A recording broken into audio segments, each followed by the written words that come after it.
Hello everyone, आप सबका दोबारा से स्वागत है मेरे चैनल नीलूज़ होमस्केप्स में। और आज की वीडियो में मैं आप लोगों के साथ शेयर करूंगी अपने कुछ जेरबेरा के प्लांट्स, जिनको मैं आज डिवाइड करके उनको एक नए प्लांट्स भी बनाऊंगी। प्लस इनमें मिट्टी काफ़ी नीचे पहुंच गई थी और गमले में मिट्टी बहुत कम होती चली गई थी, जिसके कारण इनकी ग्रोथ इतनी अच्छे से नहीं हो रही थी।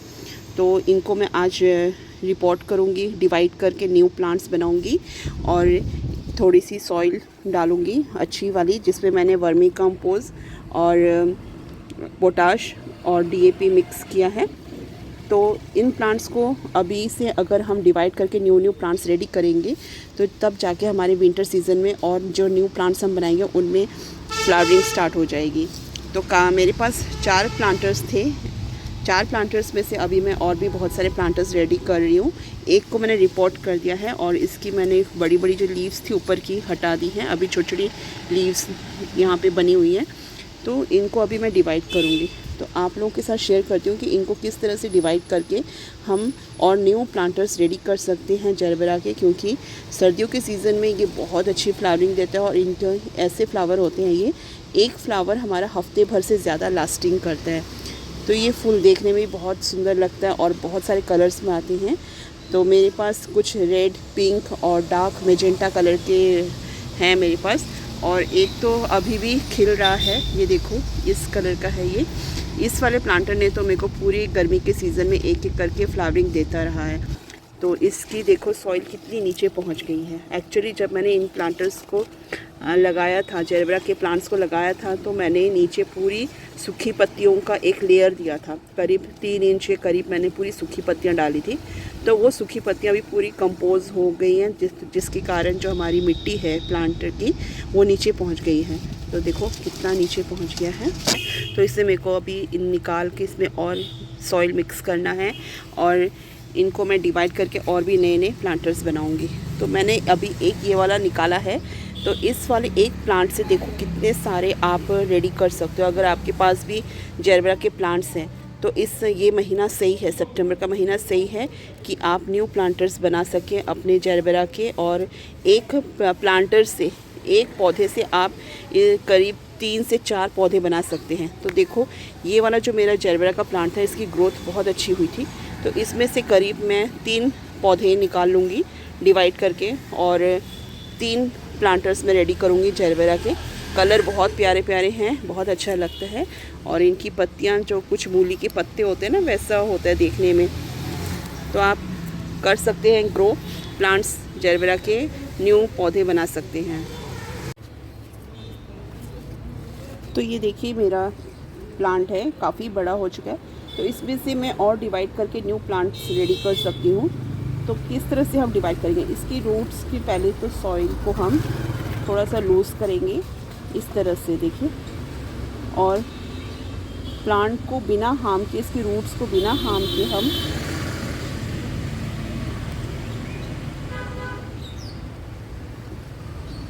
ये देखिए इस तरह से। काफ़ी बड़ा हो गया था मेरा ये प्लांट।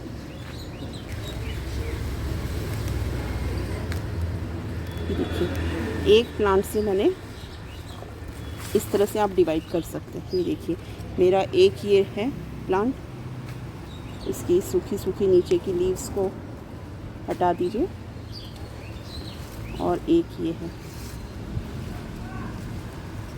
इसमें से और मेरे 2 प्लांट रेडी हो जाएंगे। मैंने टोटल एक प्लांट से 3 प्लांट रेडी कर लिए हैं। ये मेरे 3 हैं। प्लांट को आप ज़्यादा छोटा में डिवाइड मत करिए, फिर उसको बड़ा होने में टाइम लगेगा और उसकी फ्लावरिंग भी फिर स्लो होगी। तो अगर आपका प्लांट बहुत बड़ा है तो कम से कम इतने में उसको डिवाइड करिए ऐसे। तो मेरी ये देखिए 3 प्लांट्स मैंने रेडी कर लिए हैं। तो अभी इनको मैं लगाऊंगी। तो मैंने एक इतने साइज़ का एक प्लांटर लिया है। पहले तो आप इसके सारे होल्स को कवर कर लीजिए। उसके बाद आपने जो सॉइल रेडी करके रखा हुआ है, जैसे वर्मी कंपोस्ट है, गोबर की खाद, कुछ भी डाल सकते हो।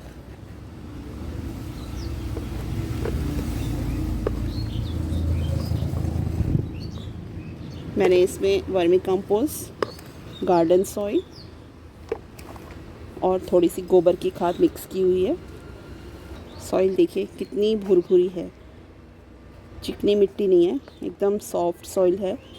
हम जब भी जरबरा के प्लांट्स लगाते हैं तो हमें इसकी ये रूट्स को पूरा यहाँ तक ऐसे नहीं दबाना है, बस इतना सा ही हमें इसको मिट्टी के नीचे रखना है। जो इसका ये जो ये क्राउन एरिया है, क्राउन एरिया को हमें मिट्टी से ऊपर निकाल के रखना है, क्राउन एरिया, क्योंकि यहीं से हमारे स्टॉक निकल के आता है फ्लावर का।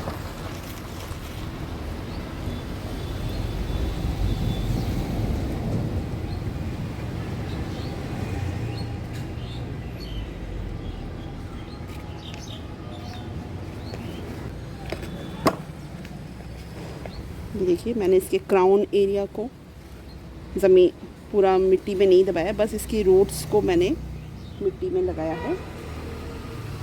जो हमारी नीचे की जो लीव्स है अगर वो टच हो रही है तो उसको आप हटा दें, क्योंकि ये ही फंगस, इनमें फंगस लगने का कारण होता है। इस तरह से आप बड़े से जरबरा प्लांट को डिवाइड करके आप उसको और न्यू प्लांट्स अभी अगर बना दें तो अच्छा है, क्योंकि ये सीज़न है प्लांट्स लगाने का, डिवाइड करके ग्रो करने का, तभी ये विंटर सीज़न में जाकर आपको फ्लावरिंग देगा। तो मैंने इसको अभी डिवाइड किया है, तो मैं इसको चाहूँगी कि मैं इसको शेडी एरिया में ही रखूँ, क्योंकि अभी इसकी मैंने रूट्स को हिलाया है। तो फ्रेंड्स, अगर आपके पास भी ऐसे बहुत सारे जरबरा के प्लांट्स हैं तो आप उनको डिवाइड करके देखिए। दोस्तों, मैं जब ये रिपोर्ट कर रही थी तो मैं आप लोगों के साथ एक और चीज़ शेयर करती हूँ। जब मैंने इस प्लांटर को, इस जरबरा के प्लांट को इस वाले गमले से बाहर निकाला कि इसमें मैं मिट्टी डालूं, तो इसकी देखो 1 साल के अंदर कितनी जल्दी रूट बाउंड हो जाते हैं। ये देखो कितनी जल्दी इसकी रूट बाउंड हो जाती है, कितना रूट फैल गया है।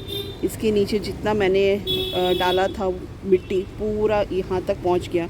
तो ये जरबरा एक ऐसा प्लांट है कि अगर आपको ना हर साल इसको रिपोर्ट करना पड़ेगा, क्योंकि इसकी रूट्स बहुत ज़्यादा फैलती है, और अगर रूट्स ज़्यादा फैलेंगी तो आप उस प्लांट में आपको फ्लावरिंग बहुत कम मिलेगी, जितनी होनी चाहिए उतनी नहीं होगी, और फ्लावर्स अगर आएंगे भी तो छोटे छोटे आएंगे। तो मैंने ठीक समय में इस प्लांट को बाहर निकाला अपने गमले से, और इसकी रूट बाउंड्स मेरे को देखने को मिली है। देखो कितना फैल चुका था।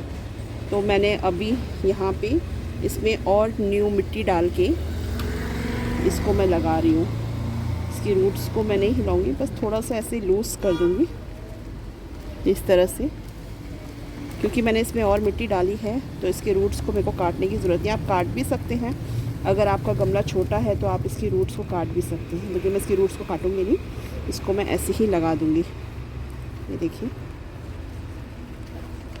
क्योंकि इस सब प्लांटर्स के मिट्टी बहुत नीचे तक पहुंच गई थी। पत्ती डालने से यही होता है कि आपका नीचे जो आप लीव्स, ड्राई लीव्स डालते हो, सूखी पत्तियां डालते हो, वो 1 साल के अंदर डिकम्पोज हो जाती है, डिकम्पोज हो जाती है पत्तियां सारी। तो ये देखो, अगर आप लोगों के प्लांट्स भी इस तरह से रूट बाउंड हो रहे हैं तो फटाफट कर दीजिए। विंटर सीज़न में भर भर के फ्लावर्स लेने के लिए ये काम इस महीने कर दीजिए। सितंबर का महीना बहुत सही महीना है काम करने के लिए हमारे प्लांट्स पे। और जो नीचे नीचे की लीव्स है अगर आप हटा दो, ऊपर ऊपर की लीव्स रखिए, नीचे नीचे की लीव्स हटा दीजिए।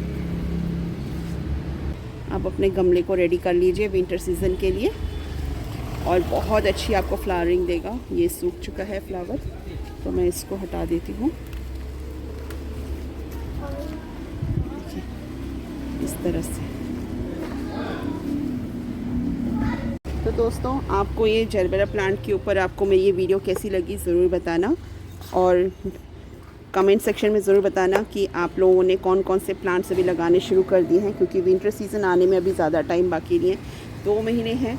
तो अगर आपको कोई विंटर सीज़न की कटिंग्स रेडी करनी है तो फटाफट रेडी कर लीजिए। कोई प्लांट्स अगर आपको डिवाइड करके लगाने हैं तो वो भी कर लीजिए, क्योंकि 2 महीने बाद इनमें फ्लावरिंग स्टार्ट हो जाएगी। तो मिलते हैं अगली वीडियो में किसी न्यू टॉपिक के साथ। तब तक के लिए bye bye friends, happy gardening.